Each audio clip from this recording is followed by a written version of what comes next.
오늘 본 말씀인 시편 34편의 표제를 보면은 다윗이 아비멜렉 앞에서 미친 채 하다가 쫓겨나서 지은 시라고 기록되어 있습니다.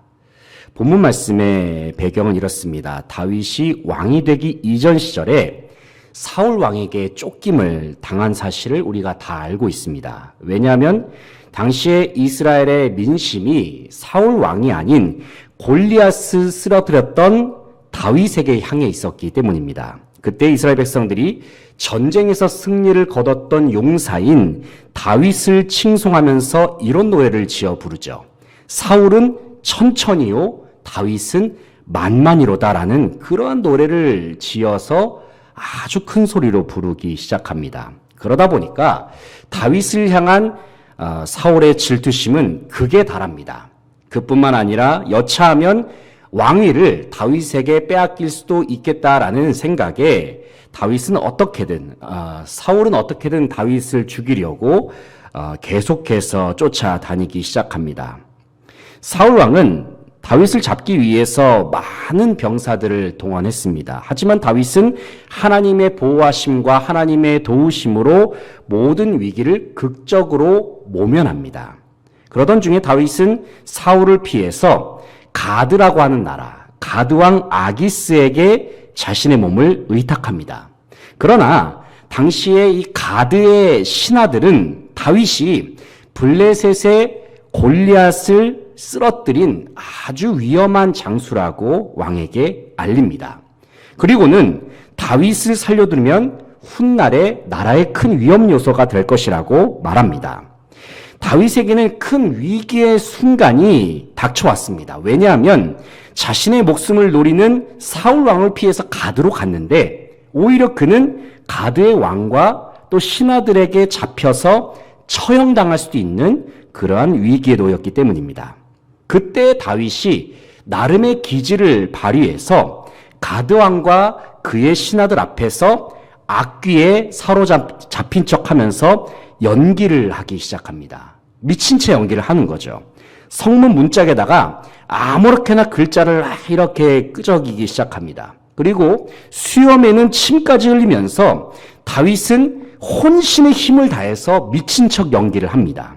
결국 가드왕 아기스와 그의 신하들은 다윗이 정상이 아니다. 이런 사람은 죽일 가치도 없다라고 생각하면서 그를 죽이지 않기로 결정합니다. 이에 위기에서 벗어난 다윗이 하나님께서 자신을 구원하신 일에 감사하여서 지은 시가 바로 저와 여러분이 읽은 시편 34편 말씀이 되겠습니다. 다윗은 목숨이 달아날 수도 있었던 위기 앞에서 하나님의 구원을 간절히 구했습니다. 아마도 그는 가드 왕과 그의 신하들 앞에서 미친 사람처럼 연기를 했던 그 순간에도 아마 마음속으로는 정말로 간절한 마음으로 기도했을 것입니다. 하나님, 한 번만 살려주십시오. 하나님, 부디 이 위기에서 벗어나게 해주십시오. 이들의 마음 좀 돌려주십시오. 아마도 다윗은 속으로 이러한 기도를 계속해서 연기를 하는 그 순간에도 드리지 않았을까 생각해 봅니다. 그리고 하나님께서는 다윗의 기도에 응답해 주셨습니다. 죽을 뻔한 위기에서 건져주셨습니다. 하나님의 구원을 경험한 다윗은 감격스러웠습니다. 기도의 응답을 경험했던 다윗의 마음은 벅차올랐습니다.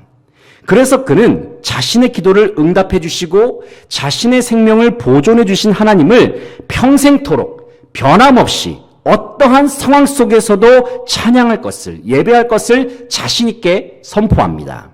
그렇다면 다윗은 자신의 기도에 응답해 주신 하나님께 어떠한 모습으로 영광을 돌리기를 원했을까요? 첫째는 항상 하나님을 송축하고 찬양할 것을 결단했습니다. 본문 1절, 2절 말씀을 함께 읽겠습니다. 1절, 2절 시작. 내가 여호와를 항상 송축하며 내 입술로 항상 주를 찬양하리이다. 내 영혼이 여호와를 자랑하리니 곤고한 자들이 이를 듣고 기뻐하리로다. 아멘.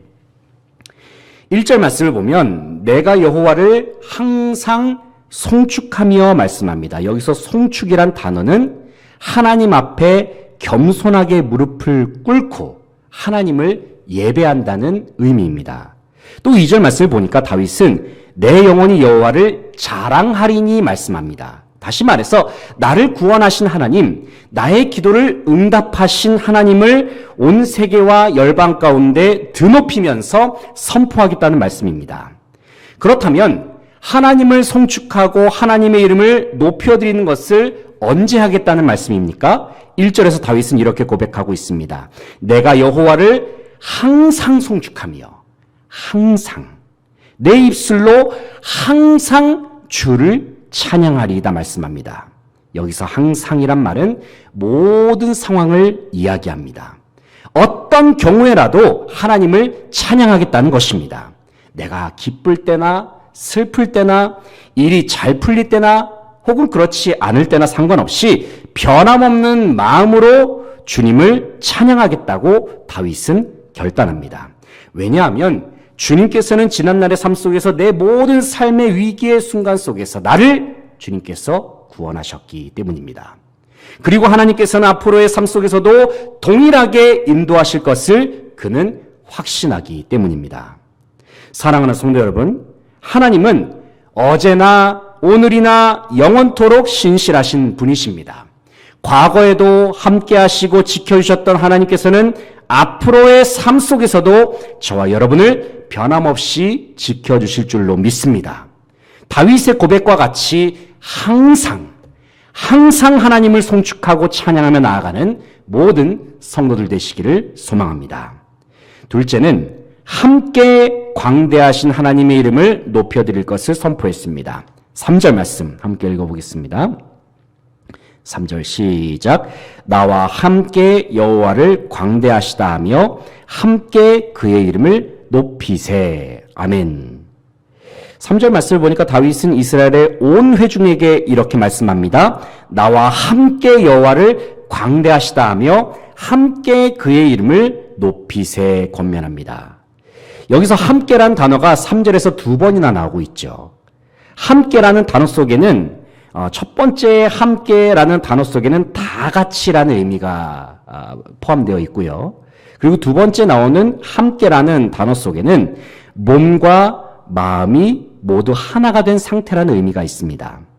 이어지는 4절부터의 말씀을 보게 되면 다윗은 왜 하나님의 광대하심을 찬양하며 그의 이름을 높여드려야 하는가에 관한 이유를 이렇게 설명합니다. 4절을 보면은 다윗이 이렇게 말씀하고 있죠. 내가 여호와께 간구하매 내게 응답하시고 내 모든 두려움에서 나를 건지셨도다. 이것이 다윗이 함께 하나님을 찬양하자라고 말했던 이유가 되겠습니다.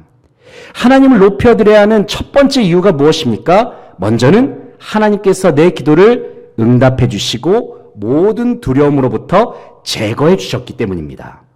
가드왕 아기스와 그의 신하들 앞에 잡혀갔을 때에 아마도 다윗이 느꼈던 두려움은 상당했던 것 같습니다.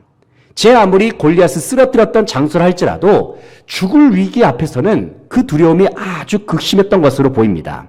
하지만 하나님께서는 모든 상황 속에서 대적들의 마음에 역사하셔서 다윗으로 하여금 모든 위기에서 벗어나게 하셨습니다. 이어지는 5절 말씀을 보면 그들이 주를 앙망하고 광채를 내었으니 그들의 얼굴은 부끄럽지 아니하리로다 말씀합니다. 여기서 우리는 하나님을 높여드려야 하는 이유, 함께 주님을 높여드려야 하는 두 번째 이유를 찾을 수가 있습니다. 그것은 하나님께서 모든 수치와 근심을 사라지게 하셨기 때문입니다. 5절을 보면은 광채를 내었으니라는 말씀이 나오죠. 여기서 광채는 하나님께서 주신 광채입니다. 하나님께서 그 얼굴에게 주신 광채를 말하는 것입니다. 한마디로 말해서 하나님께서 얼굴의 모든 수색을 사라지게 하셨다라는 의미입니다. 하나님께서는 우리의 얼굴의 근심을 사라지게 하시는 분이심을 믿으시기 바랍니다. 주님이 우리의 모든 수치와 부끄러움을 명쾌하심을 믿을 수 있는 저와 여러분 되시길 바랍니다. 또 6절의 말씀 보면은 이 곤고한 자가 부르짖음에 여호와께서 들으시고 그의 모든 환난에서 구원하셨도다 말씀하고 있습니다. 하나님을 함께 높여드려야 하는 세 번째 이유가 여기 나옵니다. 하나님께 부르짖을 때에는 주님께서 그 기도에 응답하시고 구원하시기 때문에 하나님께 부르짖는 그 기도를 하나님께서 외면하지 않으시고 반드시 응답하시고 구원하시기 때문에 하나님을 찬양해야 한다. 이처럼 다윗은 기도를 응답하시는 하나님, 모든 두려움을 제거해 주시는 하나님, 모든 근심과 걱정을 사라지게 하신 하나님, 나의 기도를 들으시고 모든 환난에서 건져주신 그 하나님을 기억하면서 함께 광대하신 하나님을 찬양하고 높여드릴 것을 권면합니다. 사랑하는 성도 여러분, 우리가 하나님을 찬양하고 예배해야 할 이유가 어떤 것이 있겠습니까? 한번 이 시간 다윗과 같이 여러분의 모든 삶 속에서 여러분 각자 스스로가 하나님을 찬양해야 할 이유, 하나님을 예배해야 할 이유가 무엇인지 한번 찾아보시기 바랍니다. 그리고 여러분에게 한량없는 은혜와 사랑을 베푸시는 하나님을 기억하면서 온 성도가 다 함께 모여서 또 마음을 모아서 광대하신 주님의 이름을 높여드리는 저와 여러분 되시기를 소망합니다. 셋째는 하나님의 선하심을 맛보아 알 것을 선포했습니다. 8절 말씀을 함께 읽겠습니다. 시작. 너희는 여호와의 선하심을 맛보아 알지어다. 그에게 피하는 자는 복이 있도다. 아멘. 8절을 보면 여호와의 선하심을 맛보아 알지어다 말씀합니다. 맛보아 알지어다. 온몸과 마음으로 체험하고 분명하게 알고 깨달으라. 그런 의미입니다. 무엇을 맛보아 알아야 합니까?